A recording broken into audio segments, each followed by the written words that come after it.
Ce qui est intéressant, c'est aussi de voir ce qui a pu être créé et où à l'issue du processus d'installation.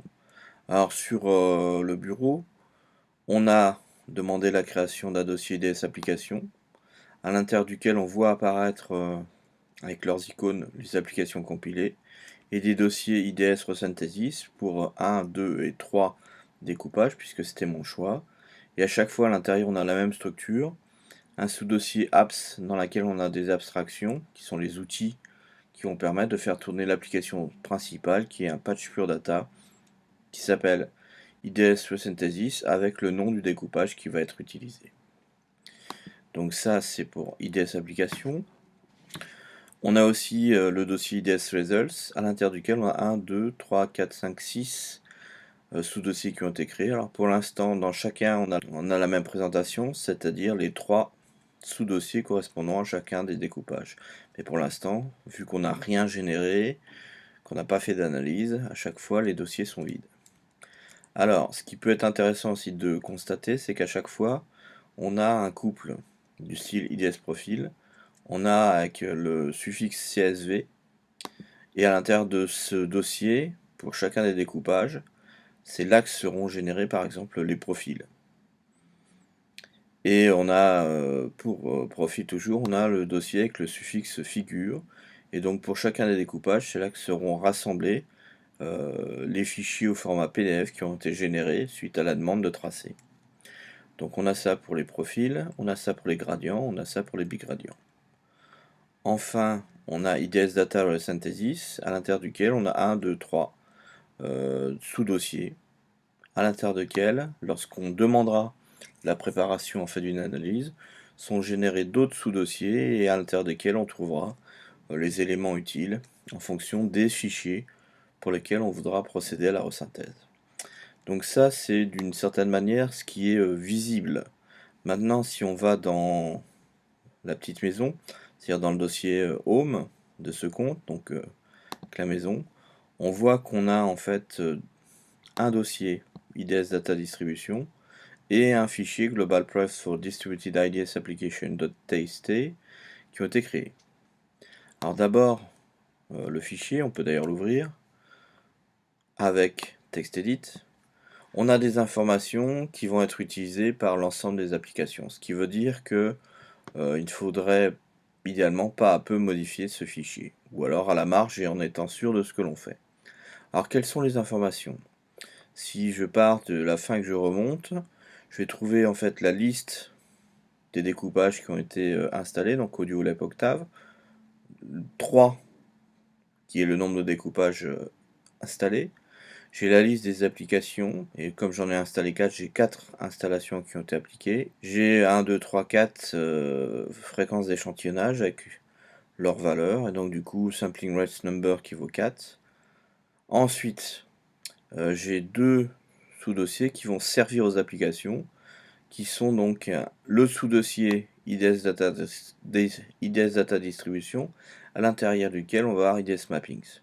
Et là, on aura l'information sur les découpages fréquentiels qui ont été installés. Et on a aussi un sous-dossier dans IDS Data Distribution qui est IDS Filters Details, à l'intérieur duquel on aura les jeux de filtres qui seront nécessaires pour l'analyse. Donc on ne touche pas à ces deux lignes-là. On a aussi la localisation des applications, la localisation des résultats, et puis la localisation en fait du dossier IDS Data Distribution. Donc ça veut dire que si vous décidiez de changer un petit peu les choses après coup, c'est-à-dire par exemple d'aller changer l'endroit où on va trouver les applications, il faudrait aller changer la ligne qui définit ce chemin. De la même manière, si vous changez la position du dossier IDS Results, c'est là qu'il faudra aller modifier. C'est cette ligne-là qu'il faudra modifier. Maintenant, je vous déconseille, même si c'est possible, de déplacer le dossier IDS Data Distribution. Et de ne surtout pas changer son contenu, puisque ce sont des informations qui sont nécessaires pour le fonctionnement interne des applications. Donc le mieux, c'est de ne pas un peu toucher, comme je l'ai déjà dit, en fait, ce document. Ensuite, dans IDS Data Distribution, on a deux sous-dossiers qui sont les sous-dossiers attendus, c'est IDS Features Details, à l'intérieur duquel on a 12, puisque j'ai choisi d'installer les 3 découpages et les 4 fréquences d'échantillonnage. Donc j'ai 12 dossiers, chacun correspondant à un jeu de filtres d'analyse.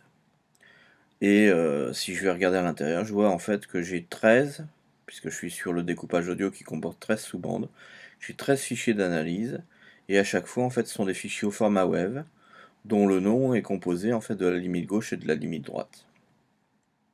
S'agissant des noms de ces jeux de fichiers d'analyse, on a H pour indiquer que ce sont des réponses impulsionnelles.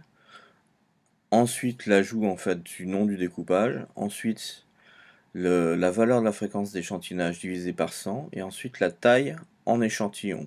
Par exemple, le découpage audio pour la fréquence d'échantillonnage 44,1 kHz.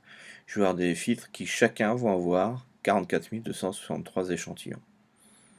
Donc on voit en fait que on a des nombres d'échantillons qui sont légèrement supérieurs à la fréquence d'échantillonnage. Parce que ce sont des filtres qui sont assez sélectifs. Donc du coup, c'est pour ça qu'ils sont très longs. On a aussi le dossier IDS Mapping, à l'intérieur duquel on a 1, 2, 3, 4 fichiers. Des fichiers au format .csv, donc Comma Separated Value, qui sont importables, notamment depuis Excel ou OpenOffice. Alors, c'est pas la peine d'aller ouvrir Excel ou OpenOffice pour savoir ce qu'il y a dedans, il suffit de regarder l'aperçu. On voit en fait qu'on va avoir une première ligne avec Sampling Frequency et la valeur de Sampling Frequency, qui est juste une reprise en fait de la fréquence qui est indiquée dans le nom. Et ensuite, on a une définition en fait de l'entête, ce qui va être utilisé pour la définition de chacun des découpages.